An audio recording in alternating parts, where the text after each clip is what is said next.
Hello. Welcome to my lecture about the relevance of humanities across a range of business sectors with reference to sustainability. My name is Gabriele Paleari. I'm a university lecturer, ethnographer, and broadcaster. I'm going to take you on a journey across the continent and through time. We will be going to the Netherlands briefly and then to Switzerland and Italy later on. Through a series of personal experiences and material that I gathered over the years, I hope to be able to show you how relevant the humanities are with reference to modern-day sustainability challenges across a range of business sectors. These will include energy production, tourism, and agriculture. Having said that, I have a confession to make. When I was first approached to talk about sustainability, my initial reaction was, "What sustainability? I come from a humanities background and have no expertise." No way I can do this, I thought. Of course, there are philosophers that work within environmental ethics and also thinkers, such as the philosophers for sustainability in the United States, who work on environmental sustainability. They believe, and I quote, that everyone has a role to play in combating climate change and ensuring a sustainable future. I'm not a philosopher. I'm not a historian either. However, I think and I write about cultural phenomena, which is why I'm going to talk to you about my own reflections. Over the years, I spent a lot of time thinking whilst taking long walks in the Alps to find inspiration.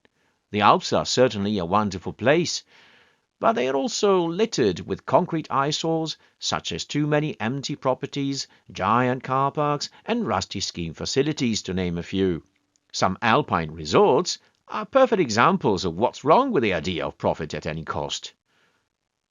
It's all about making quick money, although it's also about shooting yourself in the foot in the long term. The business model in which several alpine resorts thrive is often flawed, because it cannot be sustained in the long term.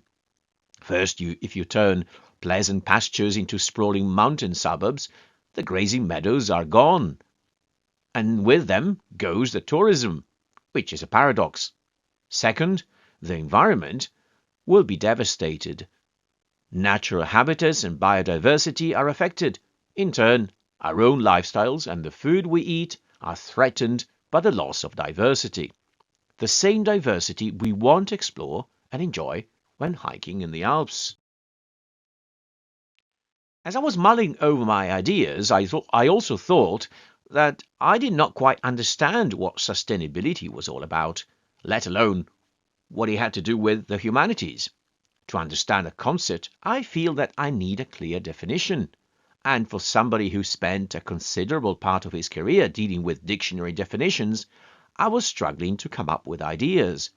I started thinking about sustainability as to the capacity to be upheld or defended as valid, correct, or true. That was the earliest definition of the word, which was first recorded in English in the 1830s. However, that definition, which is about the law, is not the one you may think of. What people, or most people I should say, do have in mind when referring to sustainability is perhaps the level of the degree to which we can continue a process while avoiding the long-term depletion of natural resources. I had to spend a bit of time looking up different dictionaries. Unsurprisingly, the latter definition is quite recent. I'd say relatively, because it only developed in the 1970s at a time when an energy crisis forced people to reflect about the depletion of natural resources first and pollution later on. This response was especially felt across some European countries. Am I making this up? Not really. If the Netherlands can boast some of the best cycle lane networks in the world today, we should stop saying, in a rather non-scientific way, "Hey, it's part of their culture." Some historians give credit to the idea that cycling is cultural heritage, but I'm not convinced. Cycling does not well because it's embedded in somebody's psyche, but because the infrastructure exists and is well designed, which explains why some countries do rather badly. Going back to culture, What does it actually mean? I'm aware that culture means nothing and the opposite of nothing to different people. Culture is a word that does not belong here. And lest we forget, culture comes from Latin colere. Cultura is the care bestowed upon plants, the mode of growing plants, as well as the training or improvement of the faculties and the observance of religious rites, for example. As we will see later with agriculture, culture with reference to the environmental meaning closely relates to sustainability. However, you're not born within a culture or sustainability. The Dutch did not invent a bicycle culture, an expression I find quite silly. This is, in my opinion, a very trivialized interpretation of the idea of culture. Let me be clearer. The Dutch acted when they saw that cars and energy prices were becoming unsustainable, and many people were killed by cars. They took to the streets and then realized that in order to move forward, we have to pedal a bicycle and build an infrastructure rather than peddle slogans or catchphrases ineffectively. Please stop using the word culture like those people who add pep and salt to food even before tasting it. To achieve sustainability, you should take responsibility for your actions. And this is what people in the Netherlands did in the 1970s. More importantly, though, you need to start and plan alternatives to non-sustainable lifestyles. You don't need to be an environmental engineer to start thinking about more sustainable lifestyles. And the Dutch are still leading the world when it comes to sustainable mobility, whilst in other countries we do little or nothing to improve the situation. Are there any bike stalls outside university buildings or any cycle lanes in England, for example? Well, it rather depends on the town. And this takes me back to the original point. If I'm not qualified, why am I here to talk to you today? I took on the challenge, but only after I started exploring the connections between sustainability, doing business across a range of industries such as energy production, tourism, agriculture, and the humanities. There seems to be little in common, but you will find out why humanities are central. In my long walks in the Alps and cycling in Holland, I saw great beauty, but also examples of unsustainable practices, from litter that cows are forced to eat to excessive tourism. But I feel powerless, since I'm not an environmental engineer. Moreover, I don't spend the whole day trying to find practical solutions to save the planet. I don't build dams, so I won't give a damn, you might say. How wrong. Of course I do care about the world, and I try to look after the environment with small deeds rather than using catchphrases. Incidentally, don't worry, the planet may survive and save itself from destruction, but it may become uninhabitable for us and other species. Going back to my initial thought, whilst I mused about accepting the offer to talk about sustainability, I started thinking how I should contribute. After all, I come from a humanities background, as I said before. I have no hard skills, such as those of an engineer. In fact, let me be honest, my academic background didn't give me any of the practical knowledge, some people refer to this as skills, you should have in order to work in any business, according to the algorithms employed by recruiters nowadays.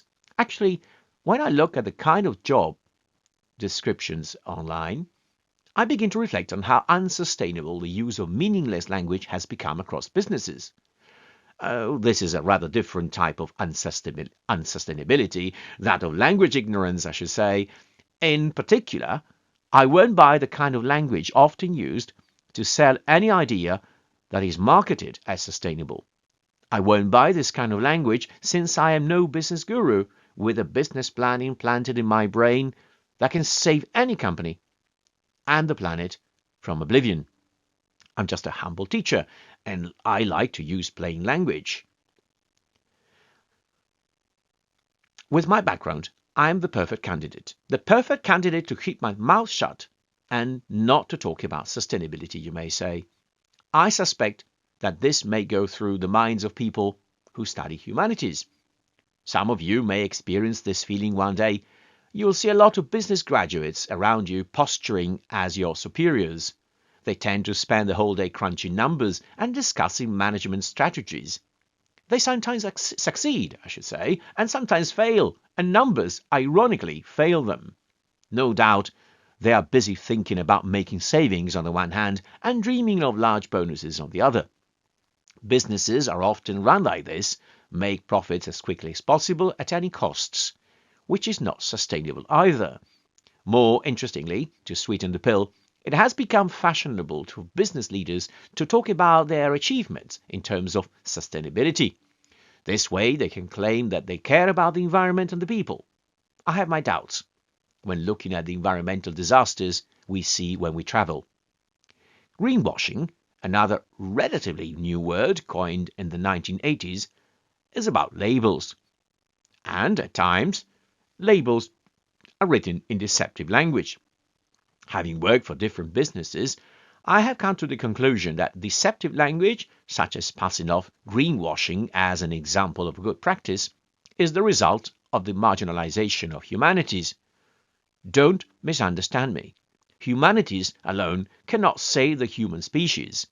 More modestly, humanities graduates are trained to grasp concepts and words better than, say, business graduates. I'm cynical, but I also worked in different fields, including retail and the food industry for many years. Consequently, I was privileged enough to see that sustainability was a beautiful idea, except that it is used across industries as a catchphrase. Like a lot of other catchphrases, such as family-run, traditional, homemade, local, and typical, all of which mean nothing except if you believe they have a meaning, the idea of sustainability helped sell the food products I was supposed to contribute promoting. Were these products really made sustainably? I'm going to answer with another question. Is intensive farming sustainable? No doubt that my humanities background helped me shape the narratives producers used to sell their goods, but my contribution certainly didn't change an iota with reference to the sustainability of the production or distribution of the food I helped to sell. I'm cynical. There is good news, though. Years later, an event which was rather accidental helped me change my mind, at least for a short while. Thanks to words and my humanities background, I thought that I could help improve mobility, or at least reduce pollution. I was asked to write a speech. Not a speech like many others. I'm not sure why it happened to me.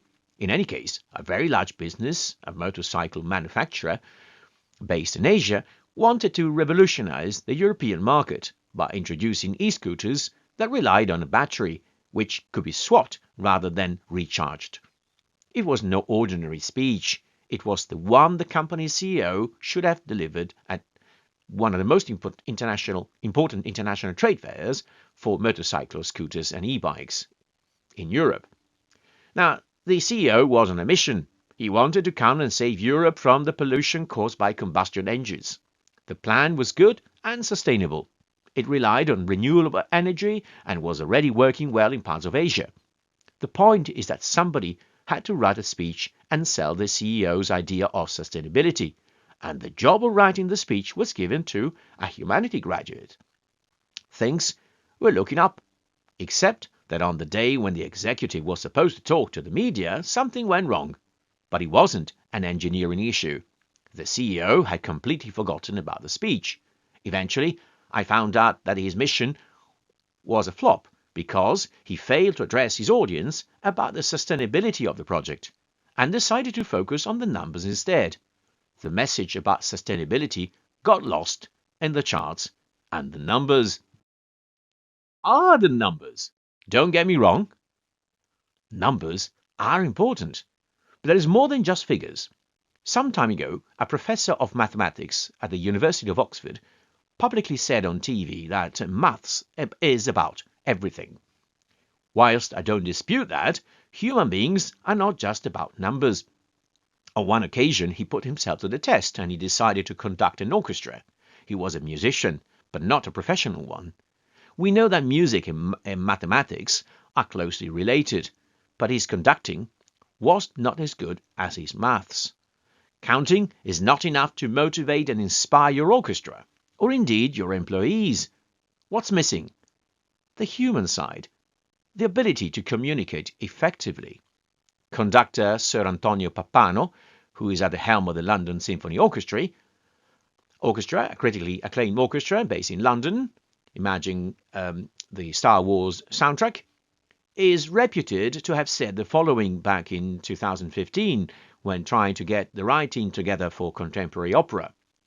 There are too many mathematician conductors out there. What's wrong with that?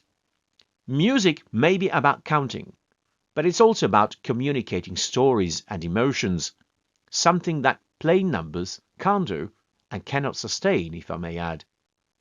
Which is why we're not replacing members of an orchestra with, say, synthesizers. Not only that, words are important too. How do you express yourselves with words that can vary from writing to speaking and singing? Machines can copy us, but we can communicate feelings unlike machines. You can play with words and communicate in a way that numbers can't. Why am I saying this? What has it got to do with you, as humble humanities graduates who should take orders from people who often struggle to communicate? We, or you, I should say, may prefer to develop stories and focus on the words, except that your role is not as humble as you may think. As students first and as graduates later, you need to be able to create narratives and tell your readers, your tutors now, your clients or consumers in the future, that the service you provide is good, not because marketing theory says so, but because the words you use should be clear and understandable. And honest, I should say. Marketing is about persuading people, but I often question the language of marketing, especially when definitions become very unclear.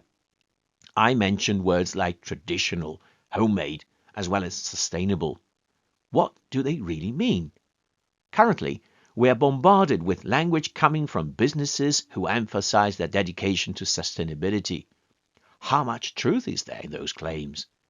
That's why you should do what you should do as humanities graduates. Communicate effectively. Yes, but also honestly.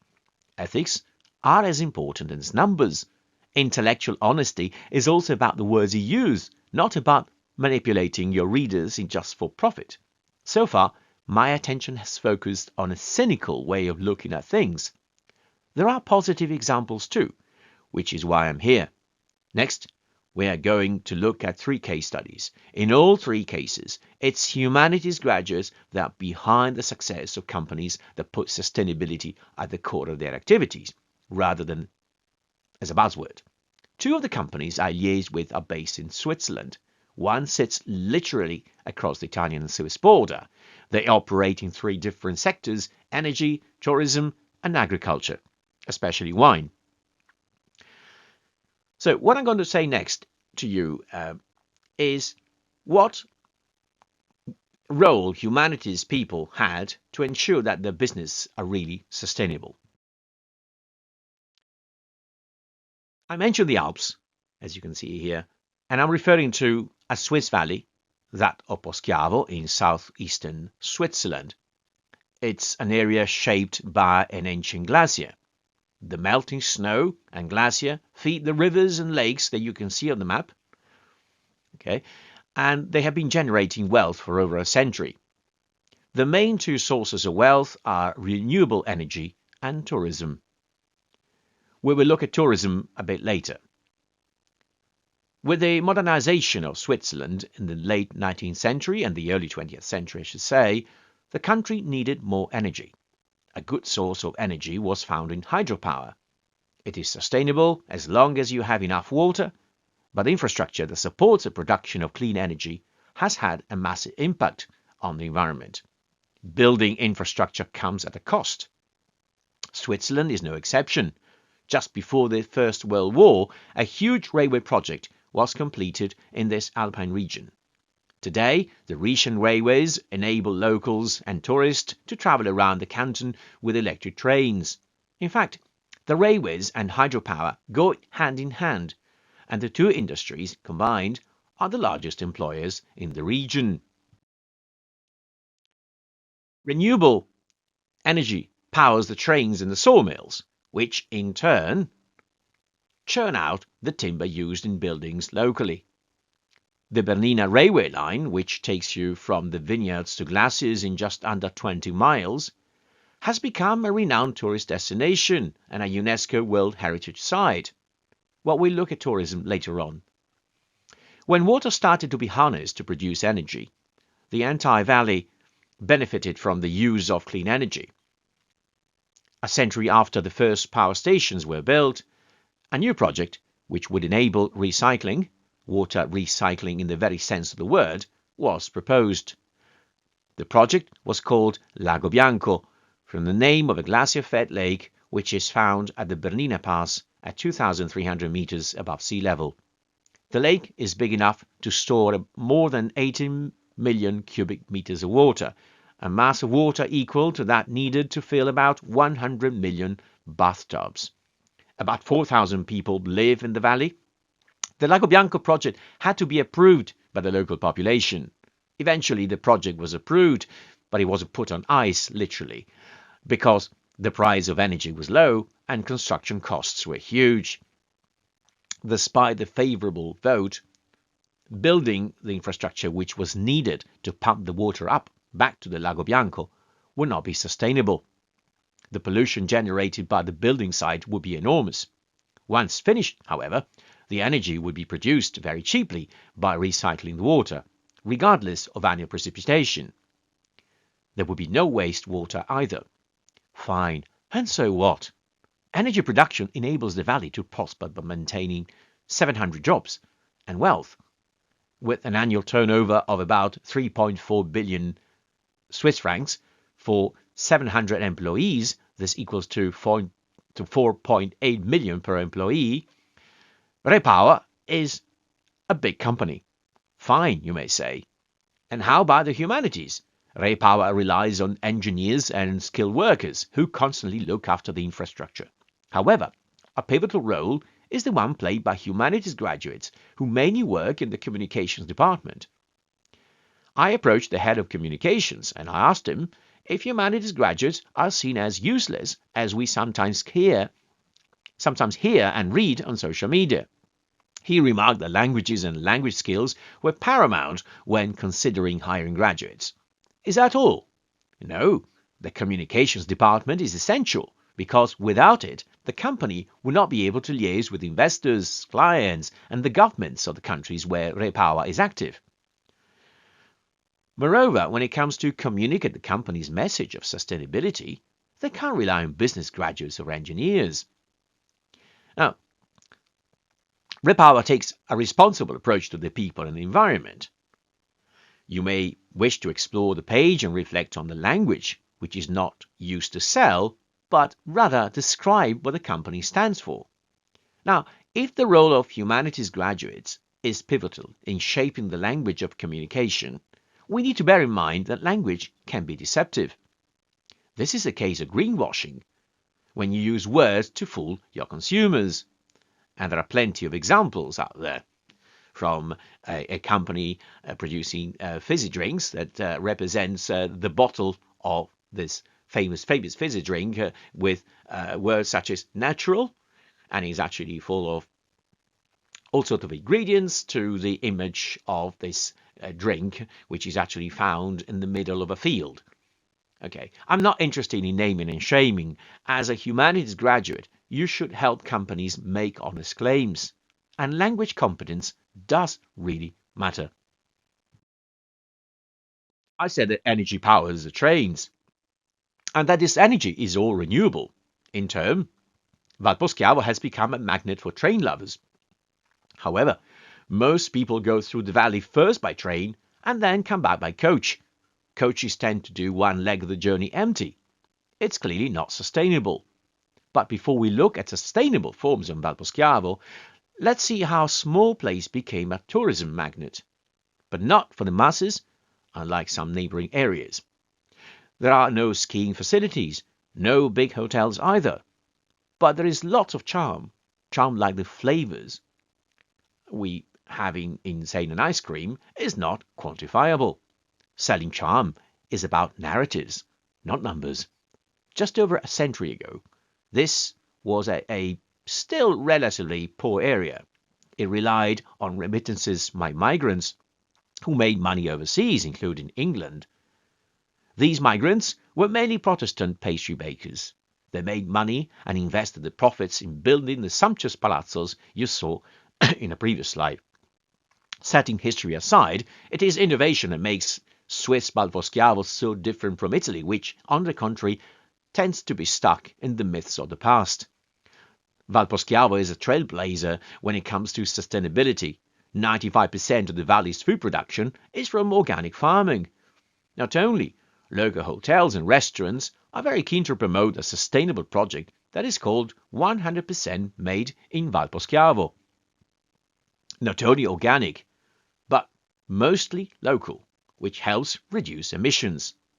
People come by train to this valley, which uses in turn only renewable energy. It is a successful enterprise that generates profits. And how about the humanities? The previous director, whom I interviewed last year, has a doctorate in classical philology. His successor holds a doctorate in theology. So all humanities graduates. They not only write texts, and they run the local tourism board. Humanities graduates help shape the valley's future.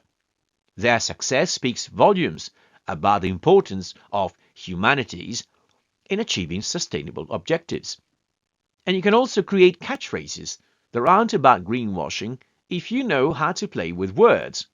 Think about Swisstainable, Switzerland's sustainability program.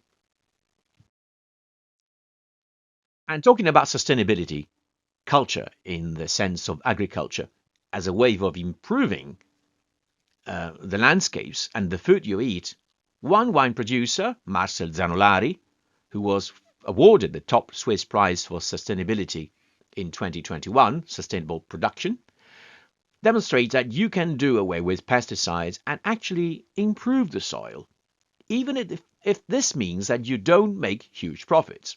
I just wanted to add that I personally do not endorse the biodynamic approaches espoused by some wine producers, since it is not scientifically sound. However, I respect that Marcel puts people and the environment first, rather than profit. More importantly, Marcel and his aides, people from Switzerland and Italy alike, are on a mission.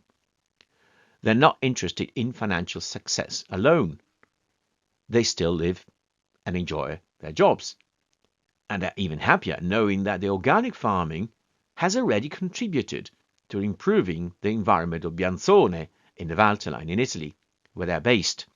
Moreover, thanks to the animals that graze in and around the village, goats, for example, mow the lawns at no cost for the whole community, people have stopped dumping litter in the fields and the riverbeds.